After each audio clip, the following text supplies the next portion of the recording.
Clip number 6، اس میں انشاءاللہ آپ سورہ بقرہ کی آیت نمبر 10 سے 12 کی تلاوت، ترجمہ اور تفسیر صراط الجنان سنیں گے۔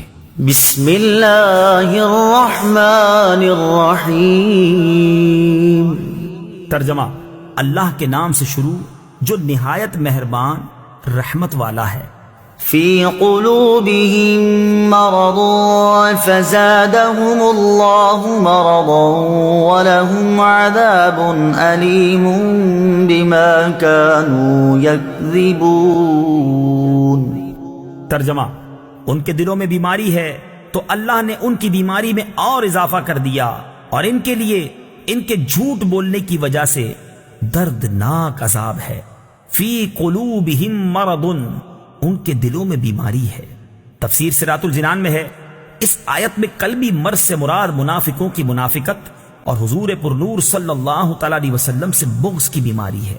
معلوم ہوا کہ بد عقیدگی روحانی زندگی کے لیے تباہ کن ہے، نیز حضور اقدس صلی اللہ تعالی علیہ وسلم کی عظمت و شان سے جلنے والا مریض القلب یعنی دل کا بیمار ہے۔ روحانی زندگی کے خطرناک امراض، جس طرح جسمانی امراض ہوتے ہیں اسی طرح کچھ باطنی امراض بھی ہوتے ہیں۔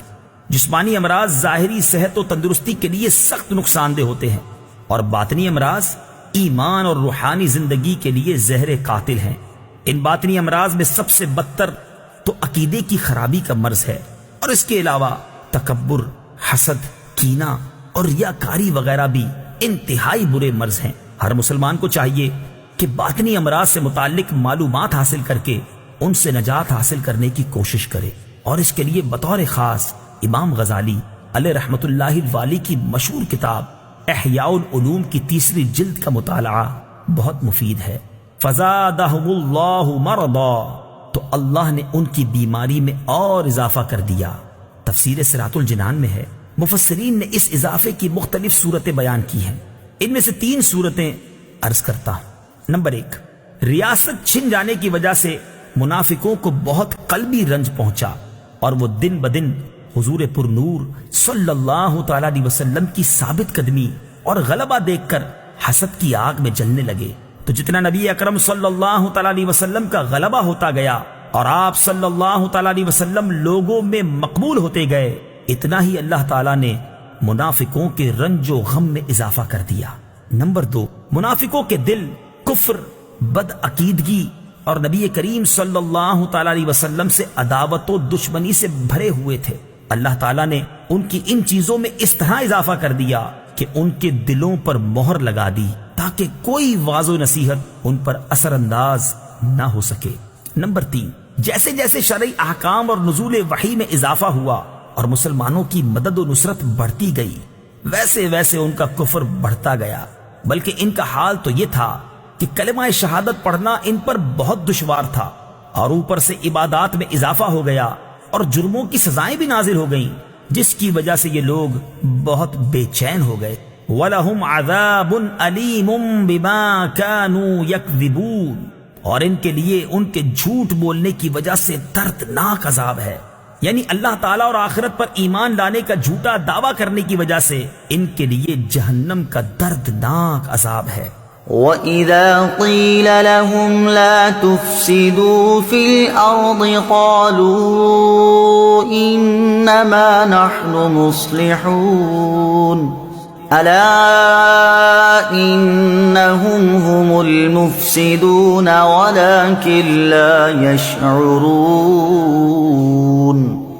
ترجمہ: اور جب ان سے کہا جائے کہ زمین میں فساد نہ کرو تو کہتے ہیں ہم تو صرف اصلاح کرنے والے ہیں۔ سن لو، بے شک یہی لوگ فساد پھیلانے والے ہیں، مگر انہیں اس کا شعور نہیں۔ لا تفسدوا فی الارض، زمین میں فساد نہ پھیلاؤ۔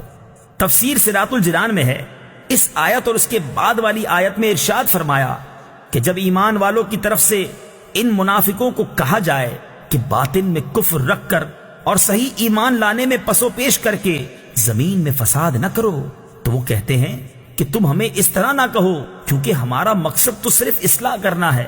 اے ایمان والو، تم جان لو کہ اپنی اسی روش پر قائم رہنے کی وجہ سے یہی لوگ فساد پھیلانے والے ہیں، مگر انہیں اس بات کا شعور نہیں کیونکہ ان میں وہ حس باقی نہیں رہی جس سے یہ اپنی اس خرابی کو پہچان سکیں۔ منافقوں کے طرز عمل سے یہ بھی واضح ہوا کہ عام فسادیوں سے بڑے فسادی وہ ہیں جو فساد پھیلائیں اور اسے اصلاح کا نام دیں۔ ہمارے معاشرے میں ایسے لوگوں کی کمی نہیں جو اصلاح کے نام پر فساد پھیلاتے ہیں اور بدترین کاموں کو اچھے ناموں سے تعبیر کرتے ہیں۔ آزادی کے نام پر بے حیائی، فن کے نام پر حرام افعال، انسانیت کے نام پر اسلام کو مٹانا اور تہذیب و تمدن کا نام لے کر اسلام پر اعتراض کرنا، توحید کا نام لے کر شان رسالت کا انکار کرنا، قرآن کا نام لے کر حدیث کا انکار کرنا وغیرہ سب فساد کی صورتیں ہیں۔